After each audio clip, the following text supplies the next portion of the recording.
welcome back to the Tech Talks Daily Podcast. Now, as you all know by now, one of the things that I try and do on this Daily Tech Podcast is get everyone thinking differently about how technology impacts our life, work, industry, and even world.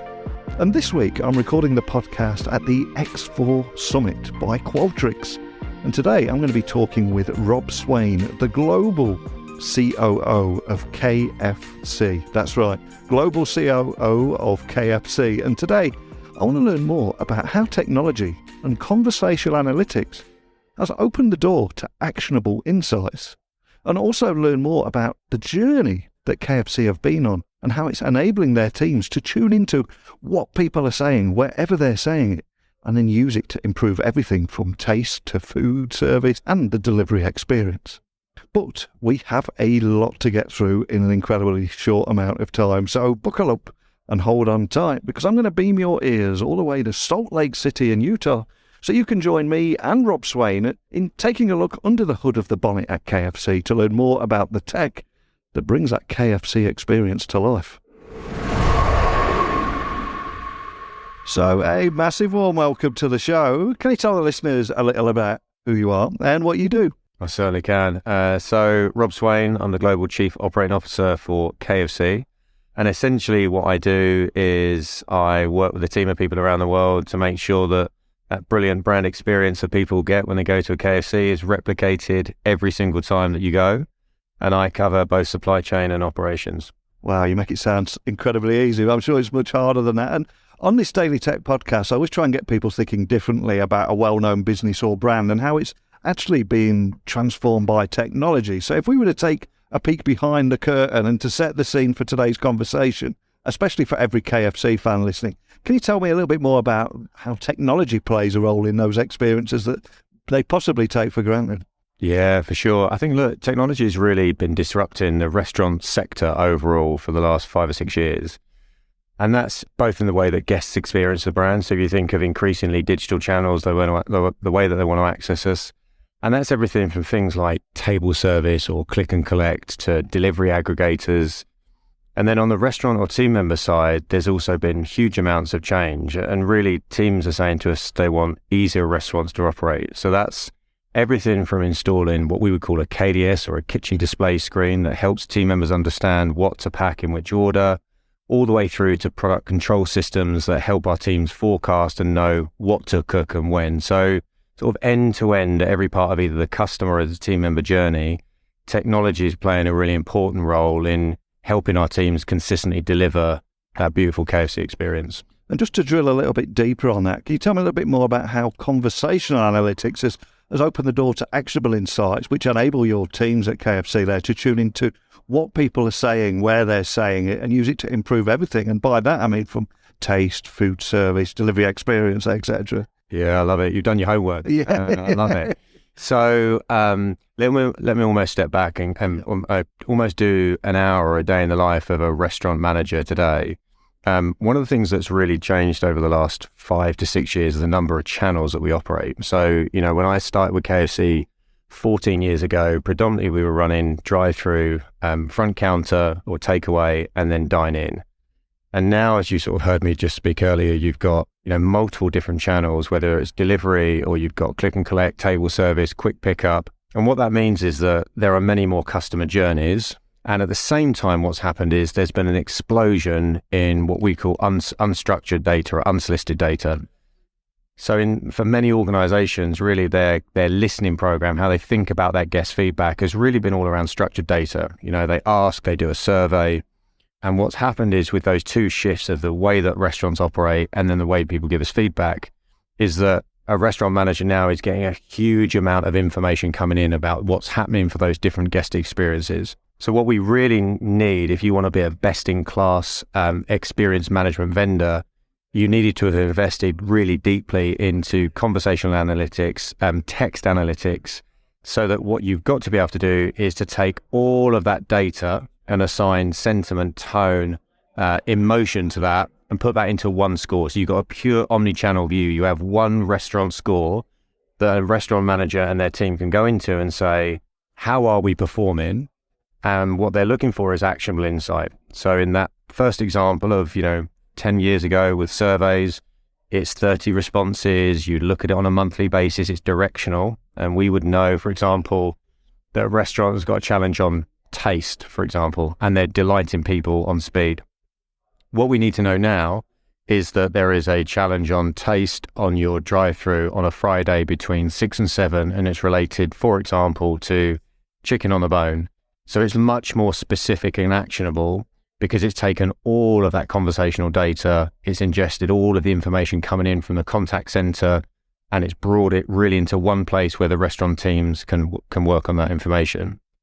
And at the same time, we also want to make sure that our restaurant support centers or our head offices, they are also working on the systemic challenges, because I think for lots of restaurant companies, quite often, one of the things that they will, as they're looking to improve their guest experience scores, quite often their go-to-market strategy is to ask the restaurants to do a better job, which is not always the right solution. It's a really powerful mix, sometimes of systemic changes to the way that the restaurants operate and execution at restaurant level. Fantastic. And just to drill down a little bit deeper and bring to life what you just said there, can you share maybe a customer journey or use case of how tech is used at every stage of that customer journey or staff journey? Sure. Yeah. So if you think about, if I just give an example, a couple of weeks ago, I ordered on delivery to my local KFC. So that journey starts with, purchase intent of thinking about, where we're going to eat tonight, and then onto the app, made the order then gets pushed automatically straight through to the pack screen. So it's integrated, it goes through onto the screen at the restaurant level. Team obviously prepares the food, packs into the right order using the technology of the pack screen. And then at that point, the delivery could have been Just Eat, I think, or Uber. They'll then auto assign a rider, and then essentially the team will know, because the rider's got what they call geolocation, which means when the rider is within X number of meters, it could be 50, it could be 100 of the restaurant, the team are told the food is packed at that point, and then they come together and the rider then comes. I'm able to track the rider on the way to my house, and that's a happy evening for the Swain household. I love it. Oh, without technology, that whole thing falls apart. Right? It does. So for business leaders listening, thinking that 85% of their own data is unstructured, including things like call logs, social reviews, chat convos, can you tell me more about how you was able to overcome challenges like that? Yeah, listen, I think it's critical. And I think the way probably to think about it is that for organizations that are looking at structured data today, you are listening to such a narrow subset of the conversation. And the way to really think about it is, for those brands in that position, there are hundreds or thousands, or even at scale, millions of conversations happening about the experience for your brand that you're not part of.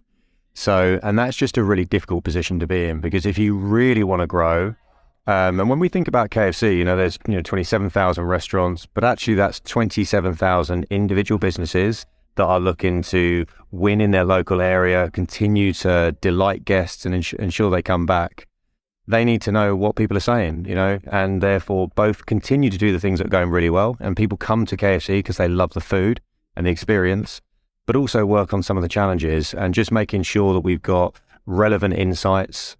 I spoke earlier and just said, that's both, by the way, for guests, and we've not touched on employee experience. We want to know what's happening for a team member in Indonesia in week number 1, just as much as we want to know what's happening for a shift leader in Salt Lake City that's been with us for 10 years.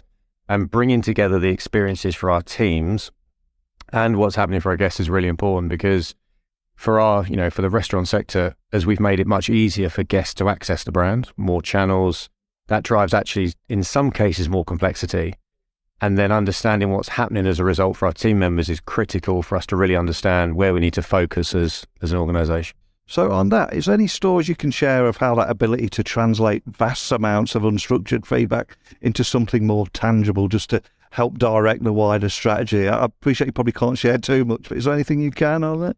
Sure. I mean, look, if I think about one of the pilot markets we've launched when we've turned Qualtrics on of the scale, if I give you an example of what it can actually do, if you think in a previous when you're looking at structured data, 30 responses, survey, which we've talked through, if you launch a new product, and that could be something like the Double Down, or it could be a new burger variety, if you launch that product, actually trying to work out how guests are experiencing it as it launches in that first week is pretty critical.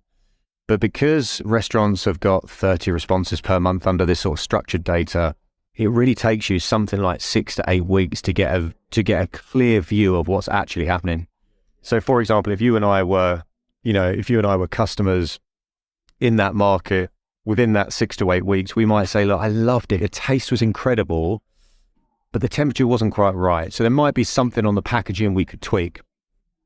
And then it will take someone in the restaurant support center to take all of the external data points to do a fairly manual, heavy lift of what are all these different work streams saying. If you bring all of the unstructured data together with a pure omni-channel view, as soon as people start to tweet, post Google reviews, give aggregator reviews, you are quite literally getting live insight, actual information about the really good stuff around that product, what people love, what do we want to do more of, and are there any things that we might want to tweak as we continue to roll out. And so in a way, what you're getting is deep insight, and you're getting pace to market quite quickly. And we're sat here in Salt Lake City, but with all people listening to our conversation in 165 different countries. So what advice would you offer to a business leader that's listening, suddenly getting that light bulb moment from our conversation on where they should begin if they were considering following in your footsteps? Because it feels so daunting and overwhelming for someone very at the beginning of this, and they just see a mountain of data in 1,000,001 different places. Yeah, look, I think the first one is probably actually is go on a learning journey. And if I think when I started to think about experience management, really the last 5 to 6 years, I've really invested in it both personally, and that's understanding what's happening from a marketplace point of view. I think the second thing I would definitely do is just really understand how this links to the business outcome. What is it you actually want to do? And from a KFC point of view, experience management is intrinsic to the growth of the brand. We want at its heart people to keep coming back, to keep experiencing wonderful chicken.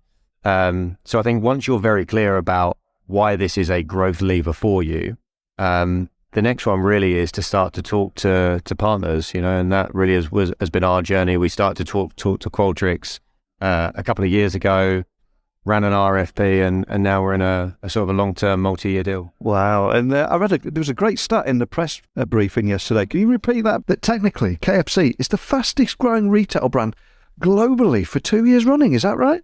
Yeah. If you think about building restaurants, we've got, we actually opened our first KFC back in 1952 in Salt Lake City. Yeah. So a pretty special place in our journey. And we're now at sort of around 27,000 restaurants. But if you look at that rate of growth, around 7,000 or so have been in the last 5 years, and 3,500 have been in the last 2. So the incredible thing around KFC is it's been an amazing growth journey, but actually we feel like our best years are still in front of us. But what that means is if you start to put that into how many hours for each KFC, we're building a KFC about every 3.5 hours at the moment around the world. That's phenomenal, isn't it? Yes.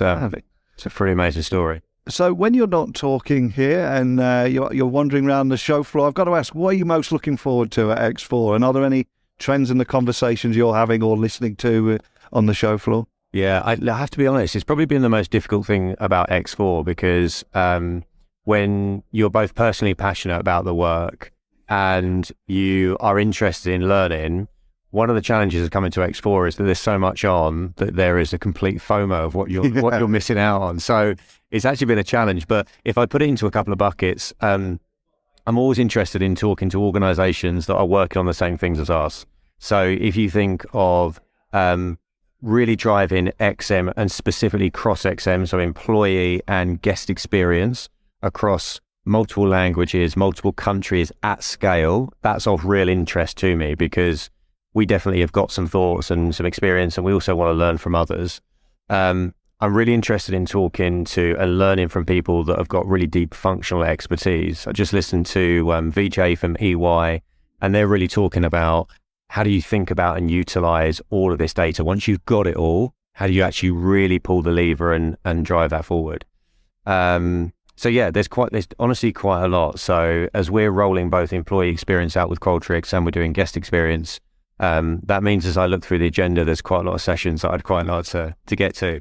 And as a football fan of a lower league football club like myself, will you be seeing Ryan Reynolds tomorrow? And will you be avoiding the temptation of shouting Super Paul Mullin or We Are Wrexham? I love it. Not only have you done your homework, you've clearly watched the show as well. I mean, I'd never followed Wrexham before, but I was so delighted that he signed for them in the end. Like, what a story. But I think, I said at the press briefing yesterday, I mean, anyone that invests, I mean, you're a Derby fan, so you get anyone that invests £2.5 million in the fifth tier of Welsh football, like, the world needs more people like this, because it's just an amazing story. So I cannot wait for season 2. I think it's out in this year or something. Yes, that's right. Yeah, me too. I mean, well, I love chatting with you today, but before I let you go, I always like to ask my guests a question on their own story, and none of us are able to achieve any amount of success without a little help along the way. So is there anybody that you're grateful towards? Maybe they saw something in you, invested a little time, or someone you just like to thank. Who would that be and why? Yeah, do you know what? That's probably the hardest question of all, because there are so many people I'm grateful to. I actually dropped out of university. I went back and did eventually an MBA. So I actually started my career working in nightclubs. And I think people have mentored me, have backed me, have believed in me all the way through. But I think there's one person particularly, if I think about it in my career overall, that probably was my coach at the time, when I think I saw the biggest personal change, if that makes sense. And that's Paula McKenzie. She was the general manager in the UK business. She was general manager at KFC in the UK. We worked together for about 6 years. But she was phenomenal. And I'd probably describe her as like high heart, but high challenge at the same time, which is a really powerful mix, which is absolutely always had my best interests at heart. And in a really good way, would always challenge me, always like, and what else? And what else can we do? But I wouldn't be here. I wouldn't be in this role today if it wasn't for her. And I think that she, people talk about like, have they made you the leader they are? That's what I'd say about Paula. I respect her immensely from a leadership point of view. So yeah, if she was here today, she'd be the person I say thank you to. A beautiful moment to end on. And for anyone listening, want to find out more about your journey with Qualtrics, all the kind of work that you're doing outside of the serving food, of course, what's the best starting point for all things KFC and the work that you're doing? Wow, that's a great question. I'd probably say come talk to myself or one of my team and just reach out. And look, we're always looking to talk to different organizations, whether we're starting, we're always looking to share know-how, build relationships. So if there's anyone that's leading businesses and wants to have some perspective, hit me up on LinkedIn and we'll take it from there.